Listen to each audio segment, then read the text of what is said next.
आता आम्हाला पाण्याचा काही त्रास नाही. ना कुठं किती वर्ष मग हे चालायचं?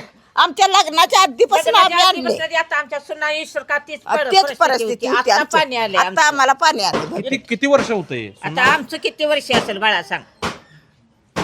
त्याच्या आधीपासून जोकोच पाणी आणून खायची तिथं. डोक्यानंच हा म्हणजे डोक्यानं पाणी आणलं तरच घरात पाणी. होय घरात पाणी होतं आम्हाला. तरच पाणी होतं.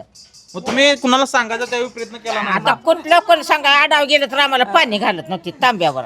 हा मग आम्ही चांबाराच्या झऱ्यातलं भरून आणत आहोत एवढं गल्लासानं.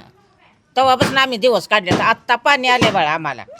होय मावशी खरं आहे. कराय खरंय गावात विचारा. कळंबाच्या वड्याला कुठं कळंबाच्या वड्याला धुणं धुयाला? धुणं धुवायला कळंबाच्या वड्याला धुणं साठवायचं आणि कळंबाच्या वड्याला जायचं धुयाला. आणि तिकडनं धुवून आणायचं. तिकट धुवून आणायचं. किती वर्ष अशी काढली? आता काय किती आमचं वय विस्तर काढलंच की आता हा. कुठं 7-8 वर्ष झाले पाणी आलंय आपलं बर होय. म्हणून आता दाराघरात पाणी आहे. अशाच नवनवीन अपडेट्ससाठी डिजिटल कोल्हापूर चॅनेलला सबस्क्राईब करायला विसरू